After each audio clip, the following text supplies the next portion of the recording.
right, welcome back, everyone. They are quick, easy, and budget-friendly meals that you can make. And joining us with recipes is Maya Aldy-Fletcher. She is a chef instructor at the Gourmandise School in Santa Monica.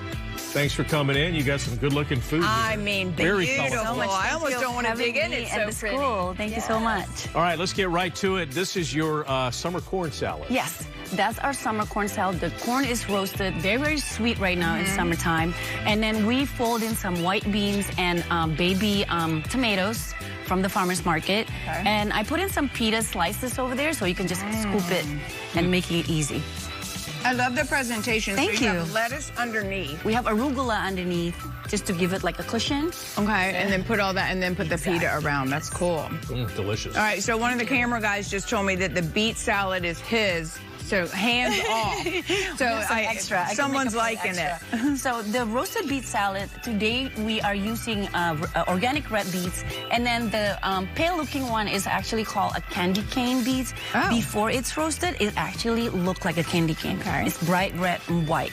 So then we put some pistachio over there, some simple vinaigrette. We also prepare some pesto over there. Yeah. That pesto is very versatile. You can put it over the beet salad, also grilled chicken if you need protein. Yes. And then you put it on top of that. What'd you do with this grilled chicken in terms of presentation? Just a simple marination is overnight. Very simple, olive oil, garlic, whatever herb you want. And then on a Ziploc, fridge. And then you just put it on the grill until it's cooked. And then you have like a little bit of cheese sprinkled, and I love the tomato accent. The baby tomato is really, really nice right now.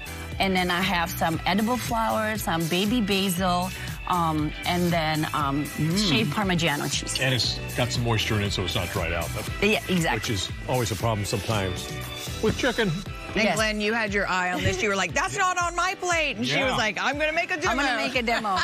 So the demo that I'm going to make real quick is a grilled peach and with burrata on crostini. Very easy to make, literally like very easy when you have all the ingredients. I put my burrata balls in here. I drizzle some olive oil, season with salt and pepper, and you just blitz it on the food processor for like, I don't know, 3 seconds until it kind of look like this. Oh, it looks like cottage cheese. Exactly. And then with this also, your burrata can go along the way. Then you can spread it, and and it's easy to work with instead of just like one whole ball. So I have my crostini, which is just like a toasted baguette with olive oil and salt, and I'm gonna spread my whipped burrata in there. I have my grilled peach over here. So when you grill those peaches, what does that look like? You lay them out on a pan and put them on you can put it on the grill, but if you don't feel like going outside and use your grill outside, you can just use your grill pan and then do it on the stove. I'm gonna dress it up with some parsley over here for you. Wait, I didn't hear what you said about the peach. Okay, and then just like olive oil and salt, basically. And then you cut them up, flash down on the grill. And then you almost don't have to like grill the other side. And because you still want it to be crunchy. Now, what does that do to the peach when you do that? It opens up kind of flavors or something? The smoke flavor from the grill, it's really make a difference. But you still also want to have that crunch from the peach. You don't want to like grill it too long and it's mushy. What do you think? It's good, right? It's summery, right? Yeah. All right, so that's that. Sweet. So then, last, still on the peach vibe, we have a peach crisp. A little special on the crumbs over here. We use almonds to add like a little crisp. When you have it at home, you can heat it a little bit, fresh whipped cream or vanilla ice cream, and then that's it. And this would be good for a party presentation too, right? It looks so nice. And then this is just like a basic thing you can do with it. You can drizzle some hot honey, a little balsamic, a little tahini maybe to make it look like, to give it an extra kick. That's what I'm going to say. That's why you're the chef and we're the anchors asking questions. All right.